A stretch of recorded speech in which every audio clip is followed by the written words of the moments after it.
मैं समय, मैं सब देखता हूं। युग बदलते हैं, राजा बनते हैं और मिट जाते हैं। लोग सच खोजते हैं और कभी कभी खुद से भी खो जाते हैं, पर हर समय एक शक्ति हमारे साथ रहती है, कृष्ण। कृष्ण सिर्फ एक नाम नहीं, एक भावना है। वो हर इंसान के सारथी हैं, हमें जीवन की राह दिखाने वाले। आज मैं तुम्हें उस कहानी में ले चलूंगा जहां कृष्ण सिर्फ अर्जुन के सारथी नहीं, हर उस इंसान के मार्गदर्शक हैं जो सच्चाई की तलाश में है।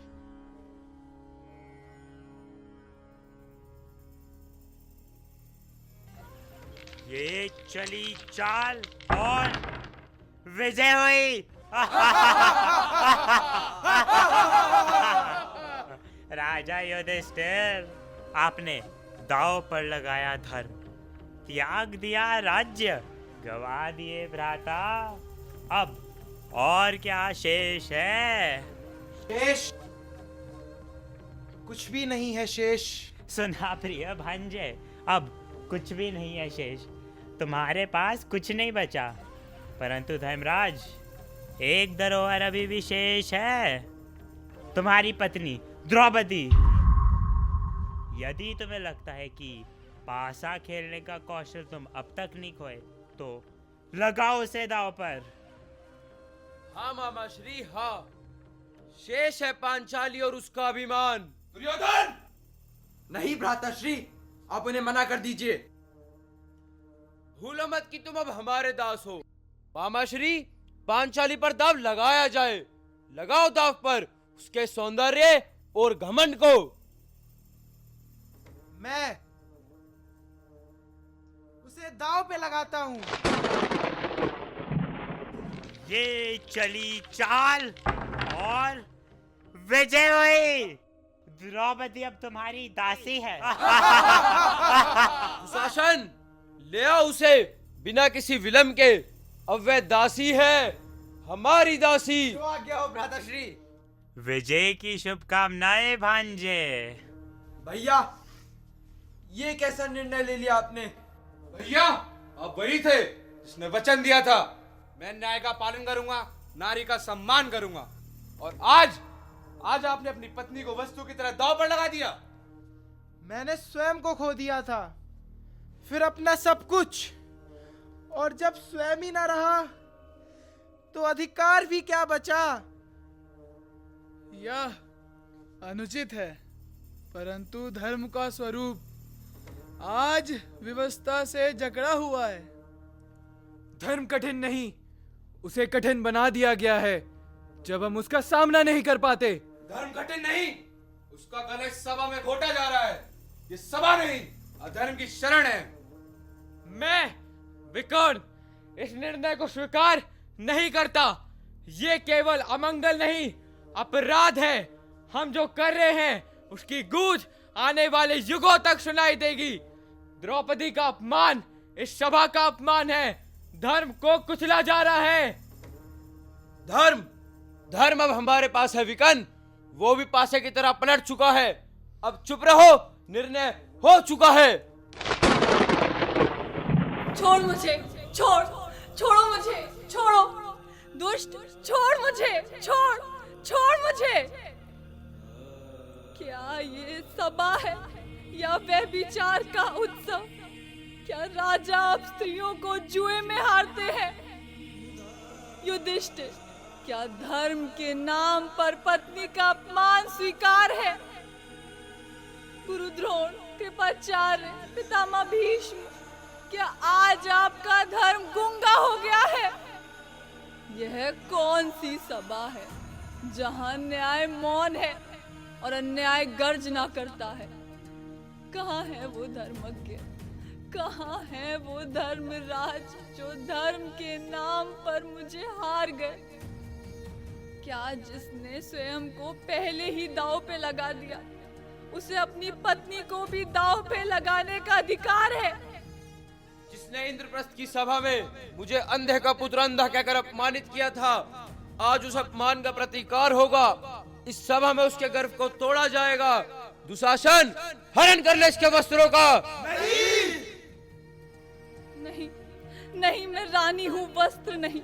मैं धर्म की अग्नि हूँ, कोई लौ नहीं जिसे बुझा दिया जाए। अर्जुन, क्या गांडीव अब केवल आभूषण है? भीम, तुमने वचन दिया था मेरी रक्षा का, क्या आज तेरी गदा पत्थर की हो गई है? युधिष्ठिर, क्या धर्म का पाठ पढ़ाने वाले राजा की नजर अपनी पत्नी के अपमान पर झुकी रहनी चाहिए? पितामह भीष्म।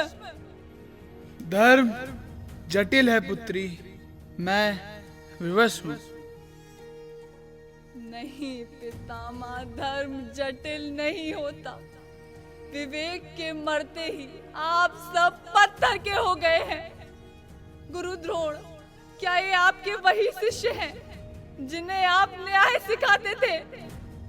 हे केशव, मैंने तुझे जन्मों से पुकारा है, तेरे नाम से दीप जलाए हैं, तेरे चरणों में अन्न छोड़ा है, पर आज मैं तेरी सबसे बड़ी परीक्षा में हूँ।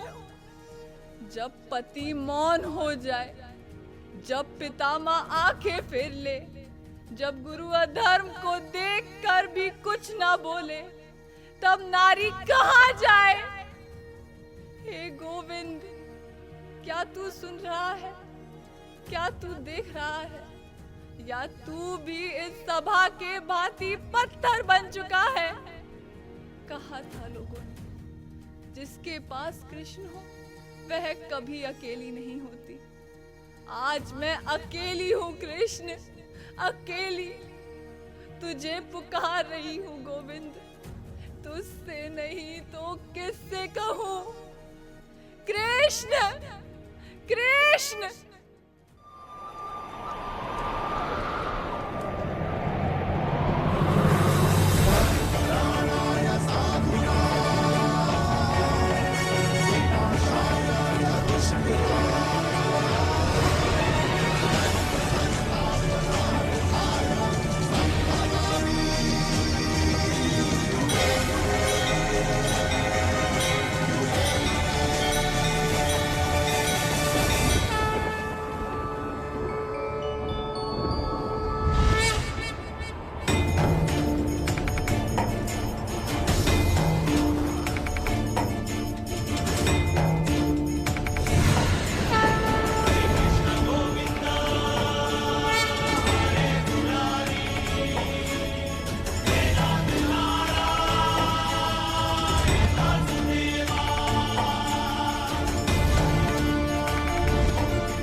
जब जब इस धरती पर धर्म डगमगाता है, जब अन्याय हंसने लगता है, जब नीति का दीपक बुझने लगता है, तब तब मैं आता हूं साधुओं की रक्षा के लिए, दुष्टों के अंत के लिए। मैं जन्म नहीं लेता, मैं प्रकट होता हूं। पर जब अधर्म बढ़े तो मैं स्वयं आता हूं। मैं क्षण नहीं, मैं संकल्प हूं, मैं कृष्ण हूं।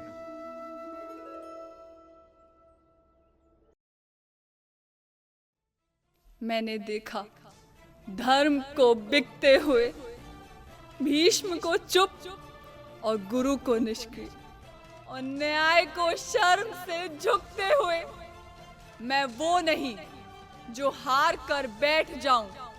मैं वो स्त्री हूं जिसकी पीड़ा अब संकल्प बन चुकी है। जब तक भीम दुर्योधन की जंघा नहीं तोड़ेगा, जब तक दुशासन का रक्त मेरे केशों में नहीं समाएगा, तब तक ये केश खुले रहेंगे। हे अधर्म के पालकों, सुन लो, अब युद्ध होगा, अब रक्त बहेगा, अब महासंग्राम होगा, महाभारत होगा।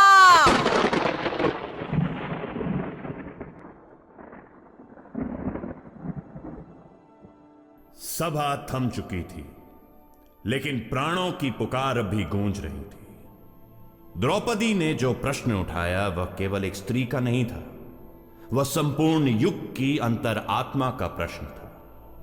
धर्म चुप रहा, किंतु कृष्ण ने सुना। वो आए और सिर्फ द्रौपदी की रक्षा ही नहीं की, बल्कि युद्ध रोकने का भी प्रयास किया। उन्होंने दुर्योधन से मांगा न सिंहासन न राज्य, केवल 5 ग्राम। परंतु दुर्योधन के अभिमान ने सिर उठाया और वह गरजा, सुई की नोक बराबर भूमि भी नहीं दूंगा। और तब से सब कुछ थमने नहीं, केवल बढ़ने लगा। समय की गति बलवान है। अब युद्ध कोई प्रश्न नहीं, उत्तर बन चुका था। एक ऐसा उत्तर जो रक्त से लिखा जाएगा। हमारे पास नैतिकता है, धर्म है, हमें रणनीति भी चाहिए और साथी भी। पर क्या हमारे पास सेना है, रणनीति है? मेरी गदा ही पर्याप्त है।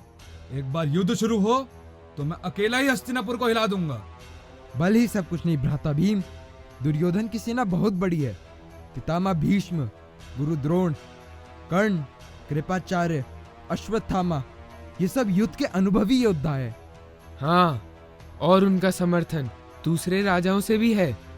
गांधार, बंग, सिंधु, मगध सब उनके साथ हैं। हमें भी मित्र चाहिए, सहयोग चाहिए। हमको सभी मित्र राजाओं से सहायता मांगनी होगी। दुर्योधन की सेना बहुत विशाल है, फिर भी वो सभी राजाओं को युद्ध में हमारे विरुद्ध लड़ने के लिए आमंत्रित कर रहा है। अर्जुन, तुम्हें केशव से बात करनी चाहिए। परंतु क्या मात्र हम उन्हें बुलाएंगे? कौरव भी द्वारका नहीं भेजेंगे दूत। तो क्या वो हमारे पक्ष में युद्ध करेंगे या दुर्योधन के? दुर्योधन द्वारका जाएंगे, इसमें कोई संदेह नहीं।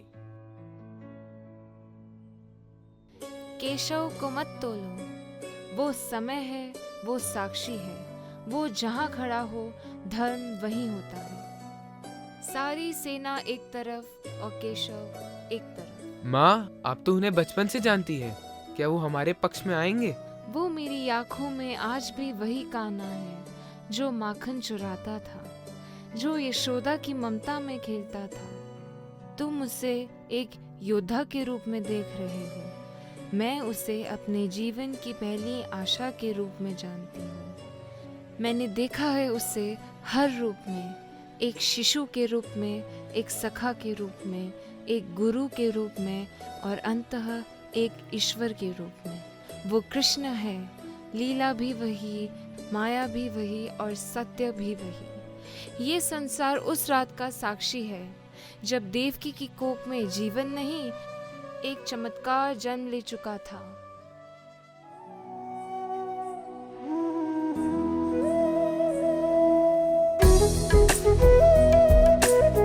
कंस, तेरी मृत्यु देवकी की 8वीं संतान से होगी और तेरे पापों का अंत होगा।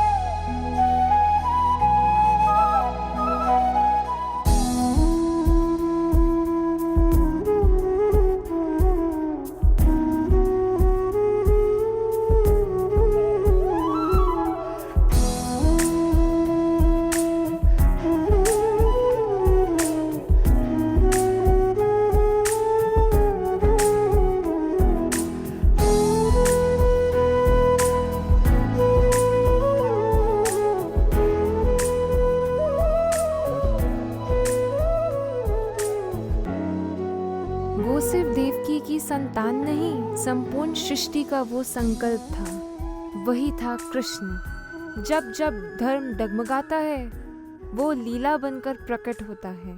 वही है कृष्ण।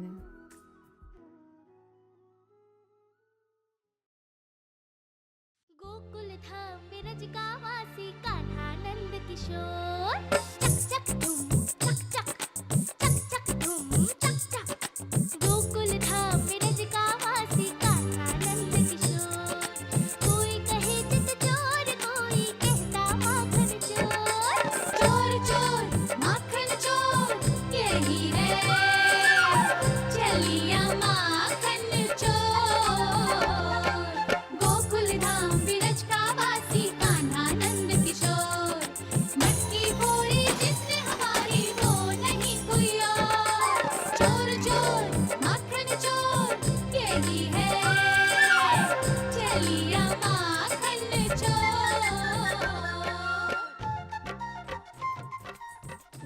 आज तो पकड़ा गया। आज तो यशोदा को बताएंगे। आज तो बताना पड़ेगा उसके लाल ने क्या किया है। चलो चलो यशोदा को बुलाते हैं। यशोदा, ओ यशोदा, यशोदा, यशोदा, ओ यशोदा। अरे आई, क्या हुआ? यशोदा, ओ यशोदा, देखो अपने लाल को, हर दिन माखन चुराता है। तेरा लल्ला घर घर घुसकर हांडी फोड़ाता है, कभी काना कभी चोर कहलाता है। आज तो पकड़ा गया रंगे हाथ, मुंह पे माखन और आंखों में शरारत। पकड़ा गया है, देखो यशोदा, संग संग पूरी टोली थी। तेरा कान्हा तो बड़ा अद्भुत है, चोरी करता है, मुस्कुराता है, माखन ले भागता है और फिर कहता है मैंने तो कुछ भी नहीं किया। क्यों रे लल्ला, क्या ये सच है? मैंने तो कुछ भी नहीं किया, माखन ने खुद मुझे बुलाया। हांडी से गिरी बूंदे जैसे मुझसे मिलने को तरस आई। मैं तो बस उन्हें अपनाने गया था माँ। क्या वो भी चोरी है मैया? झूठ, बिल्कुल झूठ। तू ही था और वो बाल बाल भी संग थे तेरे। रुक जा, भागता कहाँ है? कभी कुंज में कभी कदम पे हाथ नहीं ये आए, गोकुल की गलियों में मच गया शोर, माखन खा गयो माखन चोर। अब बताओ सच क्या है? खोलो मुंह, दिखाओ, चलो मुंह खोलो।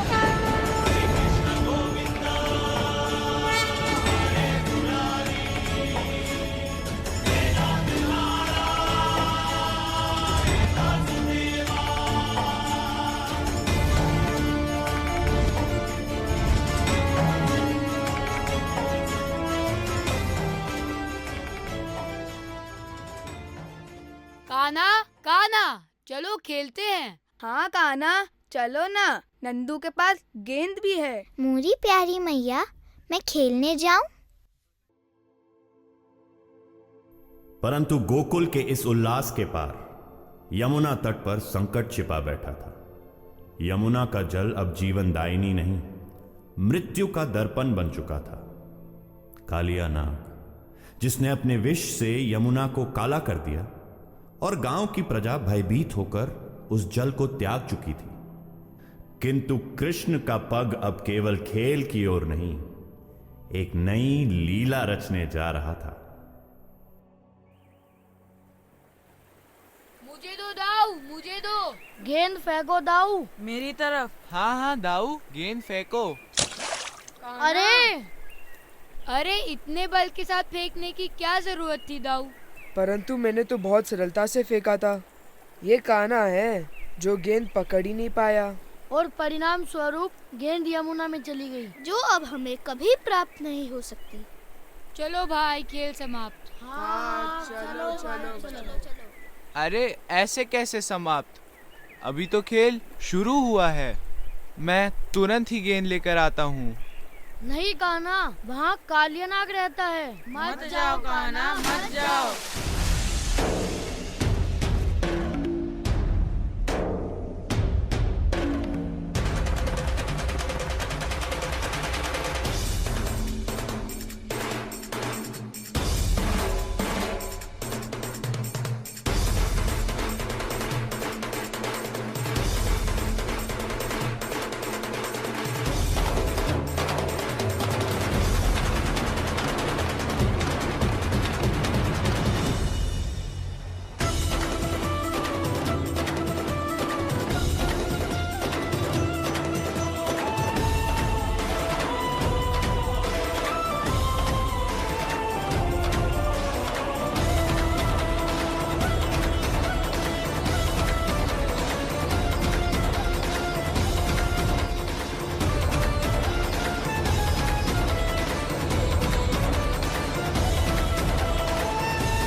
इतना मत करियो श्रृंगार, नजर लग जाएगी, नजर लग जाएगी मेरे बांके बिहारी लाल।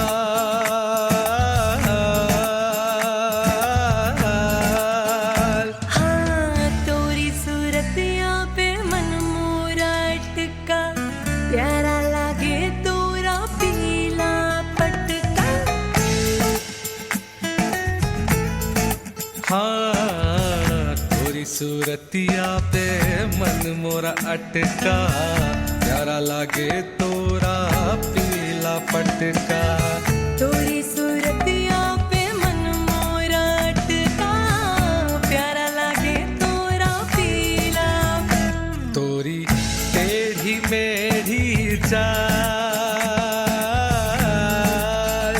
तोरी टेढ़ी मेढ़ी चाल, तुम इतना ना करियो श्रृंगार, नजर लग जाएगी, नजर लग जाएगी मेरे बांके बिहारी लाल।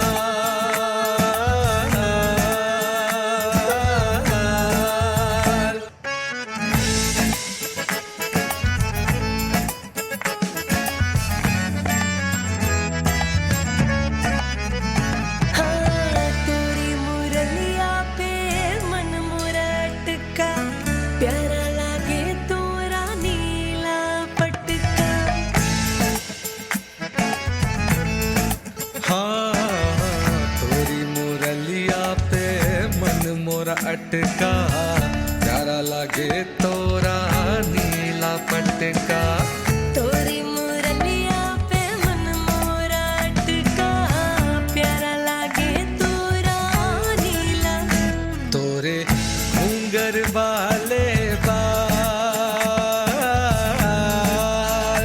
तोरे घूंगर वाले बाल, तुम इतना ना करियो श्रृंगार, नजर लग जाएगी, नजर लग जाएगी मेरे बांके बिहारी लाल। तुम इतना ना करियो श्रृंगार, नजर लग जाएगी। बोलो बांके बिहारी लाल की।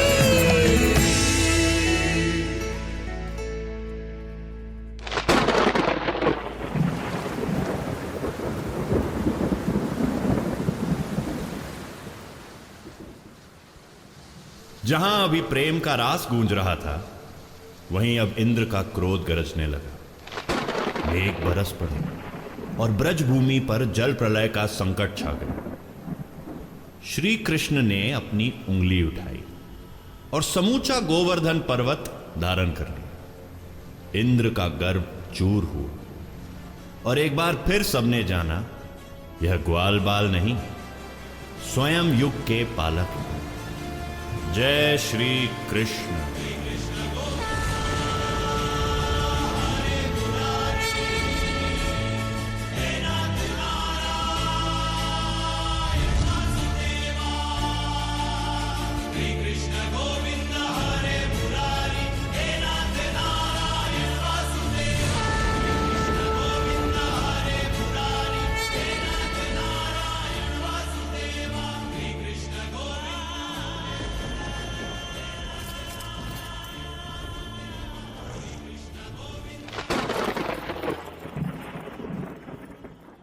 श्री कृष्ण ने गोवर्धन पर्वत उठाकर ब्रिजवासियों की रक्षा की और इंद्र के अभिमान को धूल में मिला दिया। किंतु मथुरा में अब भी एक तूफान शेष था।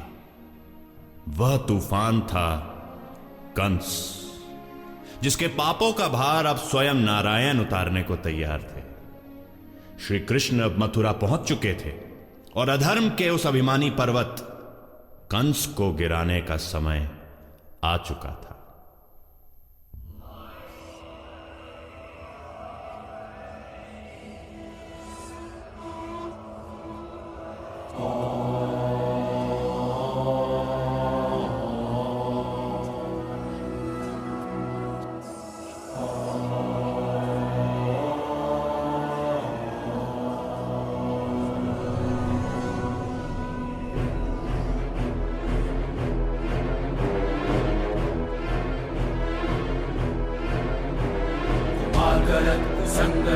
कुचक्रवत् कुलक्षणं कुटिल कुपंथगामी क्रोध रूप कंस क्रूरतम असभ्य अत्याचारी नृप अशिष्टतम अभद्रतम दुरात्मा अनंत दुखदायी दुष्ट दुर्जनम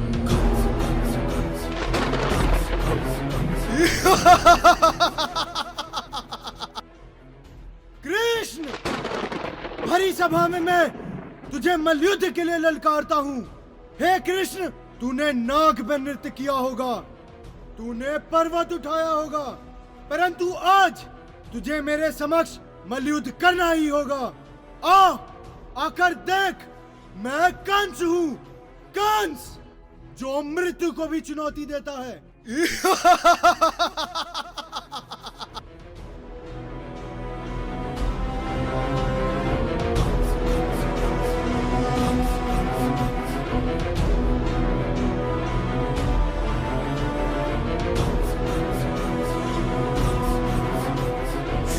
शत्रु है, महाविध्वंस है, ये कंस है, ये कंस है, ये छल कपट का दंश है।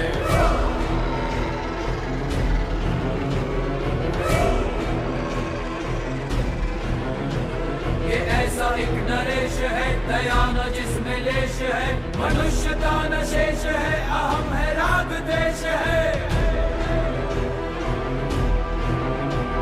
अनिष्टकारी निर्दयी निशंस है, ये कंस है, ये छल कपट का दंश है।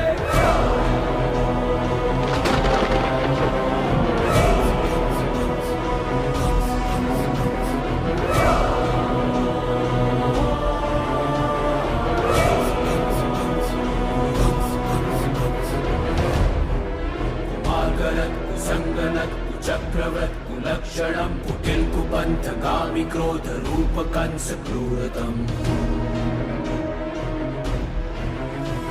असभ्य अत्याचारी नृप अशिष्टतम अभद्रतम दुरात्मा अनंत दुखदायी दुष्ट दुर्जनम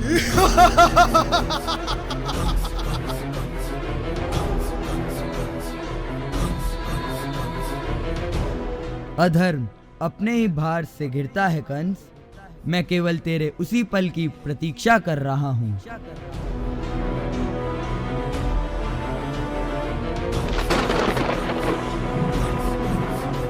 सृजन का शत्रु है, महाविध्वंस है, ये कंस है, ये कंस है, ये छल कपट का दंश है।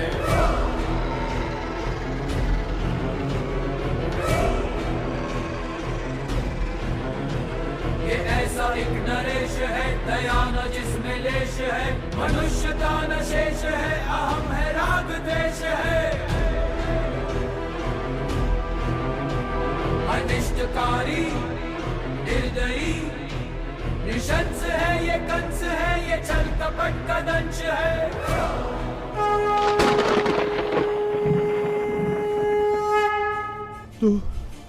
तो वही है कृष्ण।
जो गोवर्धन को उंगली पर थामे, ऐसे है कृष्ण।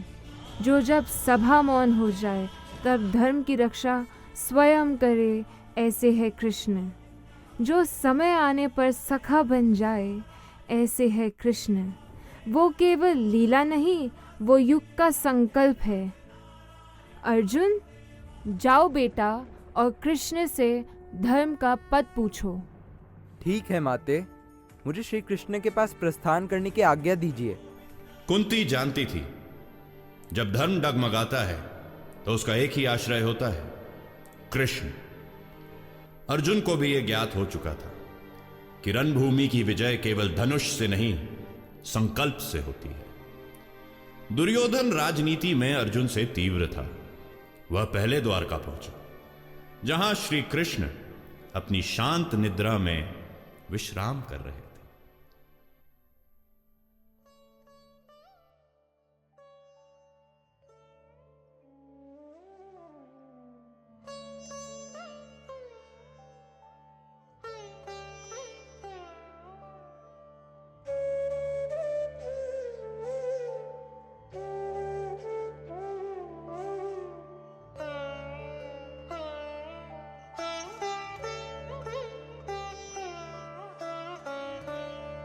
अरे पार्थ, तुम कब आए?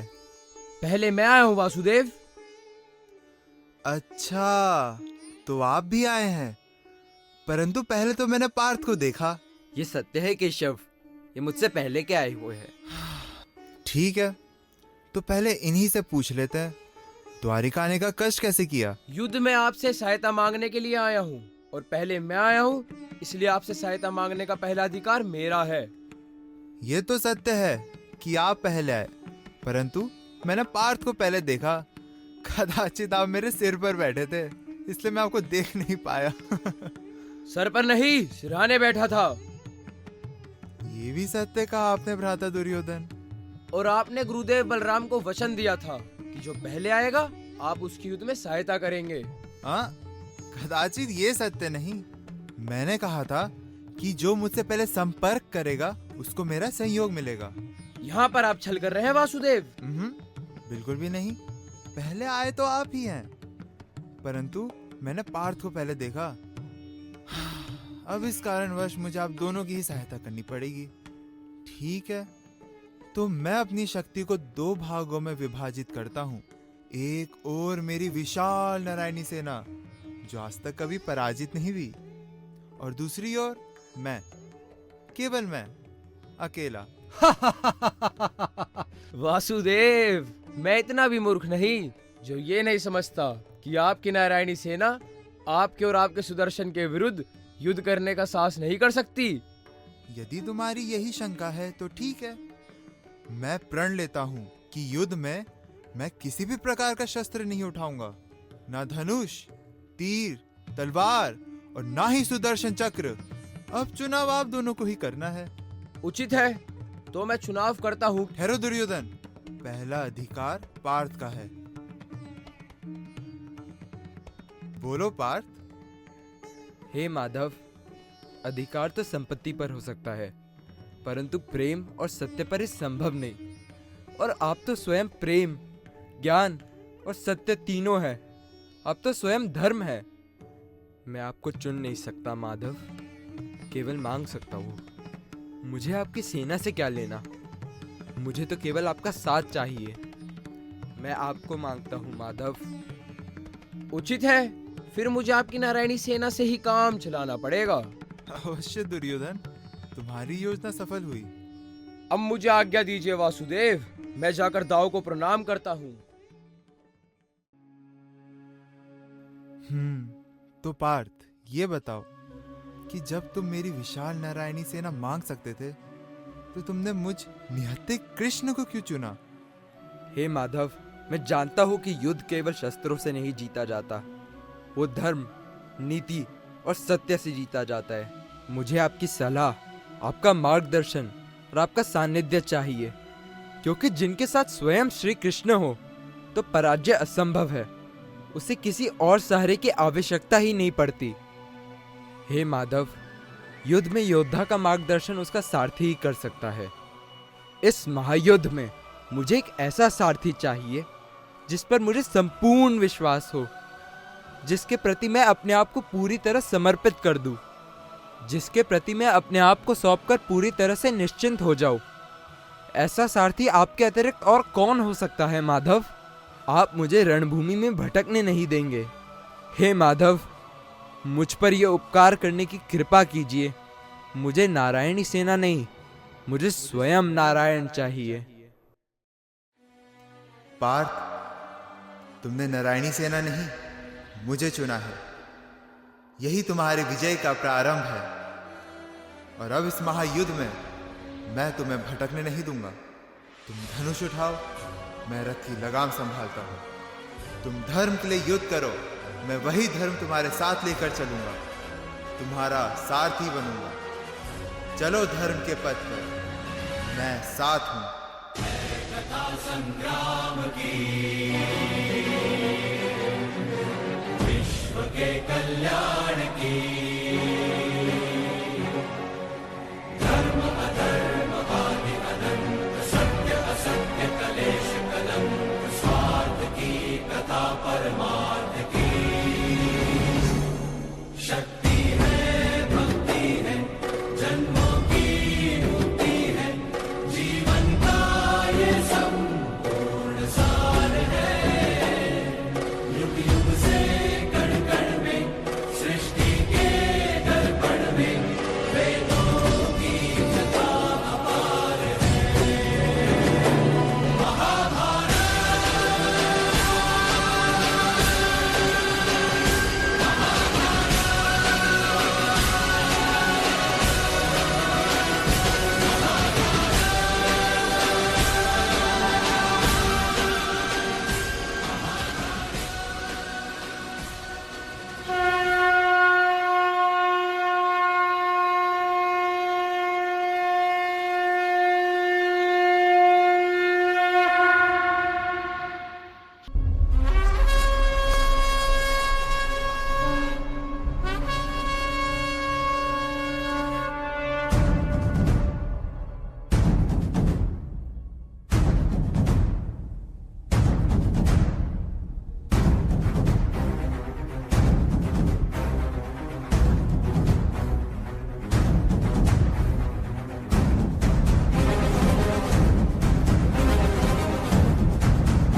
माधव, ये मेरे अपने हैं।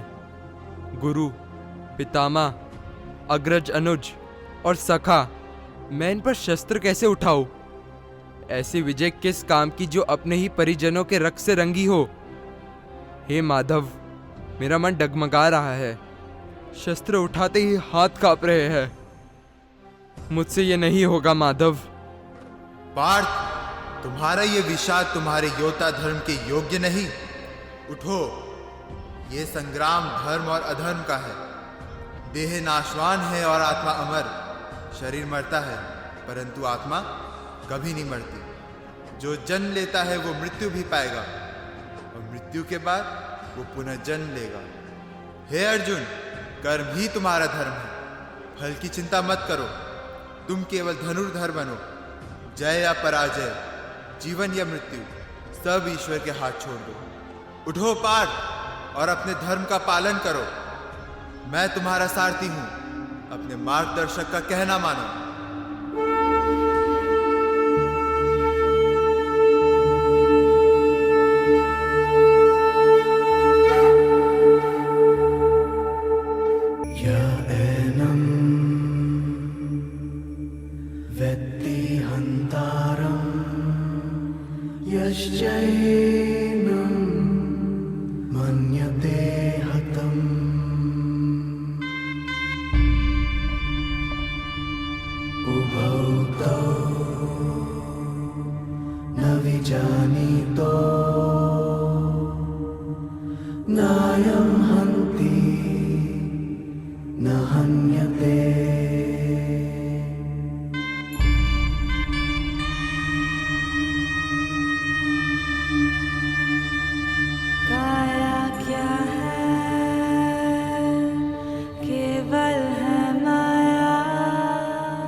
बस 5 तत्व का पिंजरा है काया।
जो भी हस्तिनापुर के समक्ष शस्त्र उठाएगा, आज मैं उसका और उसकी संपूर्ण सेना का सर्वनाश कर दूंगा। मुझे कोई परास्त नहीं कर सकता। पितामह भीष्म, मैं इसी पल आपको परास्त कर सकता हूं। मेरे क्रोध की अग्नि को बढ़ाने का कार्य मत कीजिए। ऐसा कोई प्रण, कोई श्राप, कोई आशीर्वाद नहीं जिसको मैं मिथ्या ना कर सकूं। आप सृष्टि के सुख और नियति की योजना में बाधा बनकर खड़े हैं। यदि आपने शस्त्रों का त्याग नहीं किया तो मैं अवश्य ही आपका वध कर दूंगा। आपका वध करने के लिए मुझे किसी भी शस्त्र की आवश्यकता नहीं। मैं एक रथ के पहिए से भी आपका वध कर सकता हूं। नहीं माधव, नहीं। आपने युद्ध में शस्त्र ना उठाने का वचन लिया है। यदि आपने अपना वचन तोड़ा तो इस संसार का सत्य पर से विश्वास उठ जाएगा। मैं युद्ध करूंगा। मैं करूंगा पितामह को परास्त। मैं करूंगा पितामह का वध। अब मैं विचलित नहीं होऊंगा, चाहे स्वयं मेरा नाश हो जाए। हे वासुदेव, मेरे लिए स्वयं नारायण को अपना वचन भंग करना पड़ रहा है। ये मेरे लिए गर्व की बात है। आज मेरा जीवन धन्य हुआ। मैं अपनी मृत्यु को स्वीकारता हूँ। हे अर्जुन, तुम्हारी सेना में शिखंडी नामक एक योद्धा है जो देवी अंबा का अवतार है। उसके समक्ष मैं शस्त्र नहीं उठाऊंगा। तुम उसे मेरे सामने लेकर आओ और फिर अपने गांडीव से प्रहार करो और मुझे मुक्त कर दो।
हे तात, मेरे पिताश्री से कहना कि मैं मर कर भी पराजित नहीं हुआ। हे वीर अभिमन्यु, तुम्हारा शौर्य युगों युगों तक अमर गाथा बनकर गूंजेगा।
अश्वत्थामा मारा गया, अश्वत्थामा मारा गया। क्या ये सत्य है धर्मराज? हाँ गुरुदेव, अश्वत्थामा मारा गया, किंतु हाथी। गुरु द्रोण,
हे अर्जुन, भाग्य ने मुझे असहाय बना दिया है। मेरा रथ धंस गया है। एक योद्धा होने के नाते मुझे थोड़ा समय दो। मैं अपने रथ का पहिया निकाल लूं, फिर हम आमने सामने युद्ध करेंगे। पार्थ, मत भूलो, ये वही कर्ण है जिसने चक्रव्यूह में अभिमन्यु को निहत्था पाकर मारा। ये वही कर्ण है जिसने द्रौपदी का अपमान होते देखा पर मौन रहा। पार्थ, ये समय धर्म का है, ना कि दया का। अभी शत्रु को छोड़ना मानवता के भविष्य को अंधकार में धकेलना है। निशाना साधो पार्थ। यदि एक बार कर्ण के हाथ विजय धनुष आ गया, तब कर्ण को परास्त करना असंभव है। क्षमा करो कर्ण, ये केवल युद्ध नहीं, ये धर्म का निर्णय है। हे वासुदेव, आप साक्षी हैं। मेरा जीवन केवल संघर्ष और उपहास की कथा रहा है। मैंने मित्रता निभाई, पर बदले में नियति ने मुझे केवल अपमान दिया। हे सूर्यदेव, आज आपका पुत्र अपना अधूरा जीवन समर्पित कर रहा है।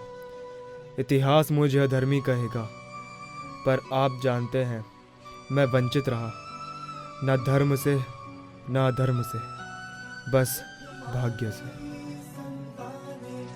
भाई दो अनजाने रिश्तों की ये कैसी व्यथा है। अपने ही अपनों के बन बैठे दुश्मन है। विधि का ये कैसा विधान है।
भ्राता भीम।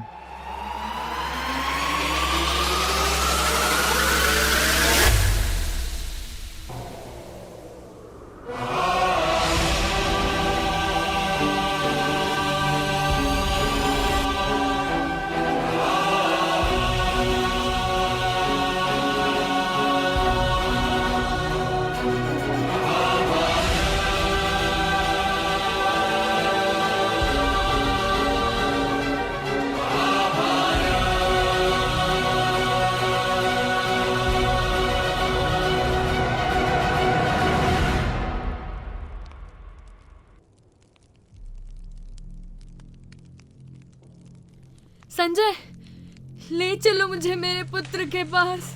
चलिए माता, किंतु सावधान, रास्ता कठिन है। चारों दिशाओं से अग्नि ने वन को घेर लिया है। वृद्ध है शरीर और जर्जर है, चला नहीं जाता। रुको, कौन कौन है वो झाड़ी के पास बैठा मौन व्यक्ति? दुर्योधन? नहीं महाराज, अश्वत्थामा है वो। इतना कुरूप, अंग अंग कोड़ से गला हुआ। अश्वत्थामा! नहीं माता, उसे जाने दे। दंड उसे दिया है श्री कृष्ण ने। श्राप दिया है उसको कि जीवित रहेगा वो, परंतु हमेशा घाव हरे रहेंगे। पीप, थूक, कफ से सना जीवित रहेगा, मरने नहीं देंगे उसे श्री कृष्ण। पीड़ा जगी रहेगी युगों युगों तक। संजय, रोको उसे। चला गया है वो महाराज। आया था शायद विदा लेने दुर्योधन के अस्थिशेषों से। अस्थिशेष? अस्थिशेष? तो क्या यहाँ पड़ा है कंकाल मेरे पुत्र का? तो क्या यहाँ पड़ा है कंकाल मेरे पुत्र का? पुत्र दुर्योधन! किया है ये सब कुछ कृष्ण, तुमने किया है ये। तुम यदि चाहते तो रुक सकता था युद्ध ये। मैंने नहीं जन्मा था मैंने ये कंकाल। इंगित पर तुम्हारे ही भीम ने अधर्म किया, फिर क्यों नहीं दिया ये श्राप तुमने भीम को? क्यों? तुमने किया है प्रभुता का दुरुपयोग। मैं गांधारी आज तुम्हें श्राप देती हूँ। नहीं माता, ऐसा ना करे।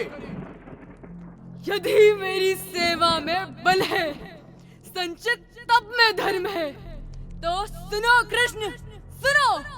मैं तपस्विनी गांधारी अपने सारे जीवन के पुण्यों का बल लेकर कहती हूँ। नहीं गांधारी।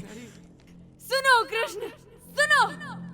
प्रभु हो या परात्पर, कुछ भी हो, सारा तुम्हारा वंश पागल कुत्तों की तरह एक दूसरे को परस्पर फाड़ खाएगा। तुम खुद उनका विनाश करके किसी घने जंगल में साधारण व्याध के हाथों मारे जाओगे। प्रभु हो, पर मारे जाओगे व्याध की हाथों, एक साधारण व्याध के हाथों, व्याध के हाथों।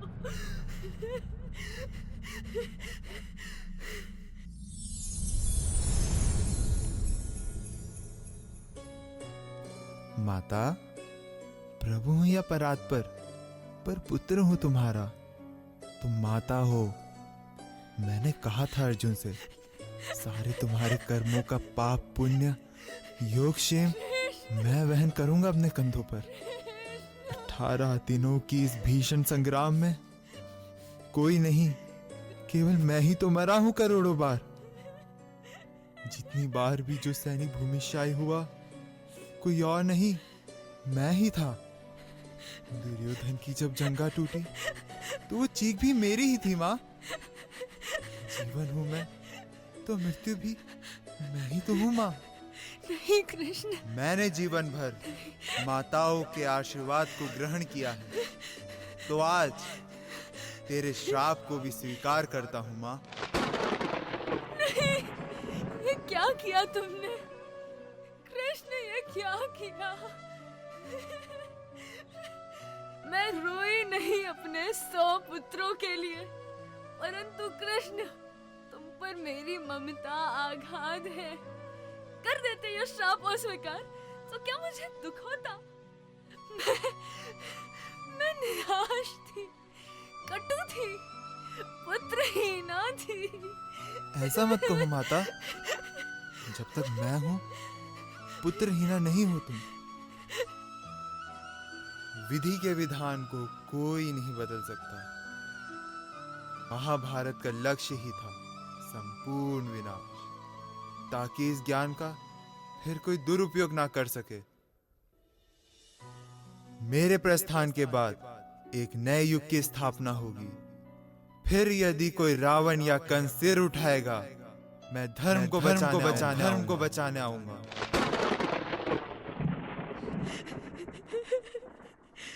मैंने क्या किया स्वामी?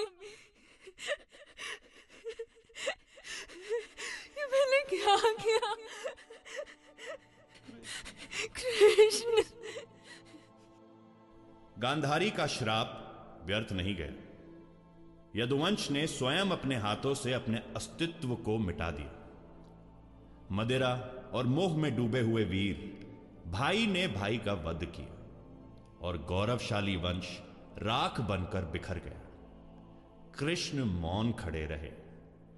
उनकी आंखों में करुणा भी थी और विरक्ति भी। जग के लिए वो अंत था, पर उनके लिए केवल एक और लीला का समापन। वह जानते थे समय आ चुका है। अब नारायण को अपनी भूमिकाएं समेटनी है और पृथ्वी से विदा लेकर वैकुंठ लोक लौट जाना।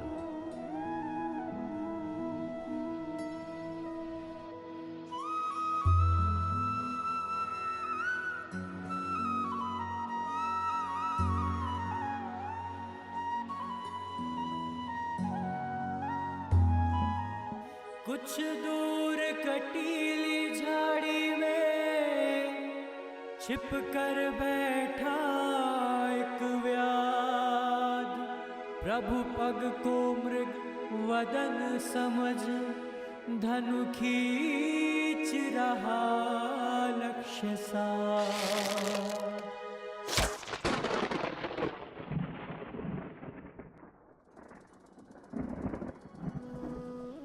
प्रभु, प्रभु ये क्या हो गया प्रभु?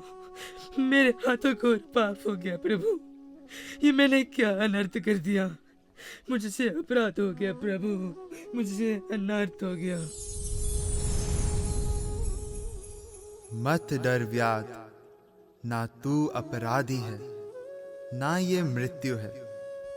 ये तो केवल रूपांतरण है। धरा का भार हल्का हो चुका, अब युग का पथ बदल चुका। जब जब मैंने जन्म लिया, धर्म की रक्षा हेतु लिया, आज वह संकल्प पूर्ण हुआ। मेरे प्रस्थान का समय अब आ चुका है।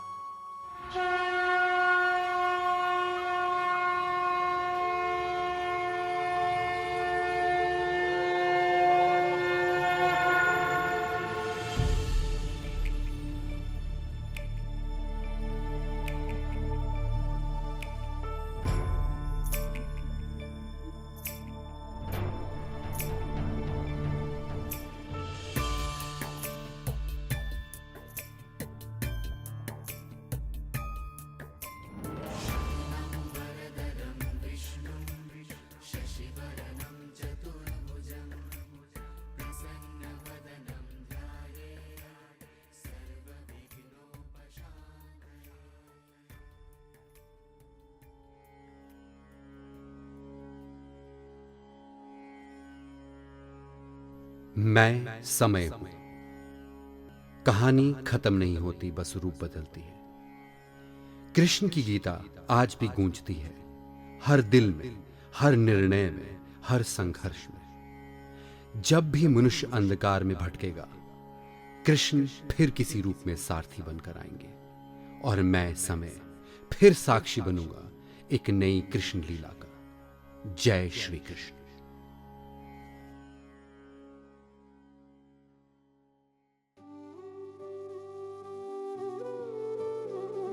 कृष्ण हरे कृष्ण कृष्ण कृष्ण देवकी नंदन तुमको वंदन रखते सबकी लाज, सबके स्वामी अंतर्यामी पूरन कीजिए काज।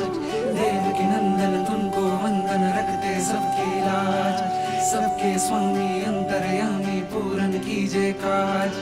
मन मंदिर में सजे बिहारी, मनमोहन तेरी छवि अति प्यारी। मन मंदिर में सजे बिहारी, मनमोहन तेरी छवि अति प्यारी। बंसी बजैया रास रचैया, तारनहार मेरे तुम ही के भैया। तुमसे बड़ा कहाँ कौन कन्हैया। हे मानव, तुम सब इस सृष्टि का हिस्सा हो। प्रत्येक आत्मा में मेरा अंश विद्यमान है। लोग अपनी यात्राओं में सुख की खोज करते हैं, परंतु सच्चा सुख बाहर नहीं, अपने अंतर मन की शांति में छिपा है। जब मन वासनाओं से मुक्त होता है तो बुद्धि निर्मल हो जाती है और तब ही व्यक्ति अपने भीतर ईश्वर का अनुभव कर पाता है। ध्यान रहे, संसार का आकर्षण तो कुछ पल का है, परंतु आत्मा की ज्योति शाश्वत। मैं कहता हूं, जिसने अपने अहंकार को त्याग दिया, लोभ और क्रोध पर विजय पाली, वो सब मेरे समीप हैं। कर्म करते जाओ निस्वार्थ भाव से, क्योंकि जितना तुम जगत के लिए करोगे, उतना ही तुम्हारे भीतर दिव्यता उजागर होगी। हे मानव, स्वयं को पहचानो, क्योंकि जो स्वयं को जान लेते हैं वो मेरे प्रिय होते हैं, मुझे पा लेते हैं।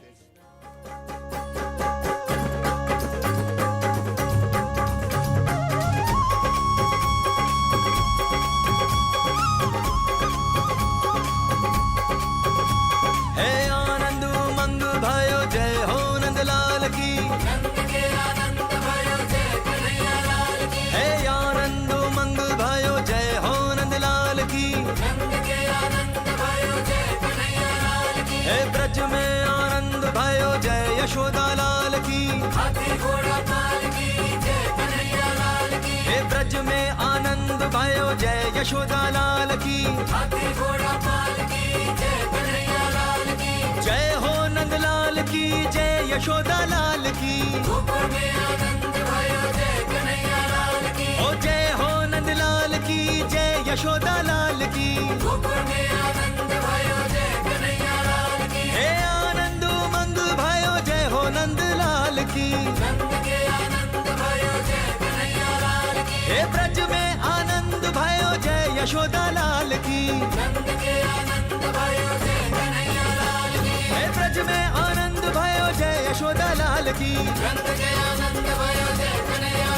हे आनंद उमंग भयो जय हो नंद लाल की। हे ब्रज में आनंद भयो जय यशोदा लाल की। हे आनंद उमंग भयो जय हो नंद लाल की। हे ब्रज में आनंद भयो जय यशोदा लाल की। हे आनंद उमंग भयो जय हो नंद लाल की। हे ब्रज में आनंद भयो जय यशोदा लाल की। बोलिए जय श्री कृष्ण कन्हैया लाल की। भक्तों, तुलास की इस पावन धरती पर अभी अभी हमने श्री कृष्ण की महिमा का गुणगान किया। आइए सब मिलकर पूर्ण भक्ति भाव से कुंज बिहारी जी की आरती गाएं और प्रभु के चरणों में अपनी श्रद्धा अर्पित करें।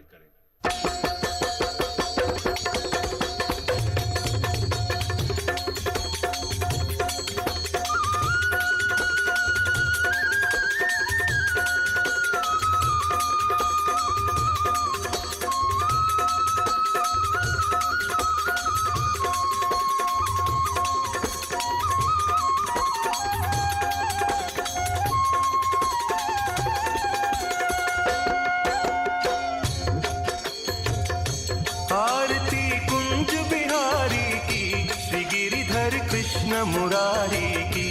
आरती कुंज बिहारी की, श्री गिरिधर कृष्ण मुरारी की। आरती कुंज बिहारी की, श्री गिरिधर कृष्ण मुरारी की। आरती कुंज बिहारी की, श्री गिरिधर कृष्ण मुरारी की। गले में बैजंती माला, बजावे मुरली मधुर बाला। श्रवण में कुंडल झलकाला, नंद के आनंद नंद लाला। गगन सम अंग कांति काली, राधिका चमक रही आली। लतन में ठाढ़े बनमाली, भ्रमर सी अलक कस्तूरी तिलक। चंद्र सी झलक ललित छवि श्यामा प्यारी की, श्री गिरिधर कृष्ण मुरारी की। आरती कुंज बिहारी की, श्री गिरिधर कृष्ण मुरारी की। आरती कुंज बिहारी की, श्री गिरिधर कृष्ण मुरारी की। कनकमय मोर मुकुट बिलसे, देवता दर्शन को तरसे। गगन सौ सुमन राशि बरसे, बजे मुरचंग मधुर मृदंग। ग्वालिनी संग अतुल रति गोप कुमारी की, श्री गिरिधर कृष्ण मुरारी की। आरती कुंज बिहारी की, श्री गिरिधर कृष्ण मुरारी की। आरती कुंज बिहारी की, श्री गिरिधर कृष्ण मुरारी की। जहाँ ते प्रगट भई गंगा, सकल मलहारिणी श्री गंगा। स्मरण ते होत मोह भंगा, बसी सी वसीस जटा के बीच। हरे अघ की चरण छवि श्री बनवारी की, श्री गिरिधर कृष्ण मुरारी की। आरती कुंज बिहारी की, श्री गिरिधर कृष्ण मुरारी की। आरती कुंज बिहारी की, श्री गिरिधर कृष्ण मुरारी की। चमकती उज्ज्वल तट रेणु, बज रही वृंदावन वेणु। चहूं दिसी गोपी ग्वाल धेनु, हसत मृदु मंद चांदनी चंद। कटत भव फंद टेर सुनु दीन दुखारी की, श्री गिरिधर कृष्ण मुरारी की। आरती कुंज बिहारी की, श्री गिरिधर कृष्ण मुरारी की। आरती कुंज बिहारी की, श्री गिरिधर कृष्ण मुरारी की। आरती कुंज बिहारी की, श्री गिरिधर कृष्ण मुरारी की।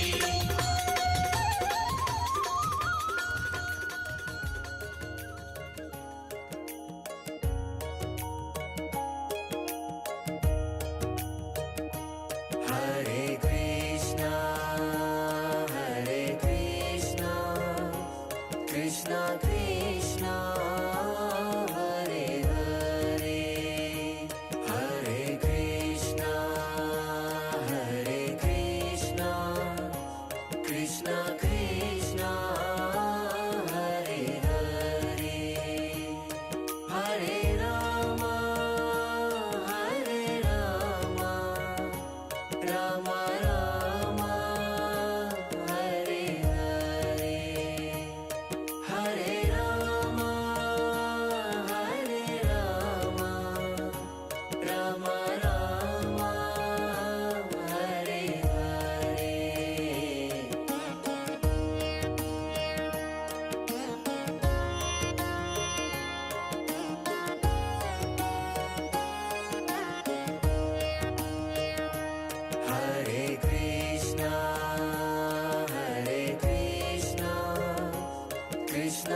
Join Thulaz International School, ranked #1 boarding school in North India.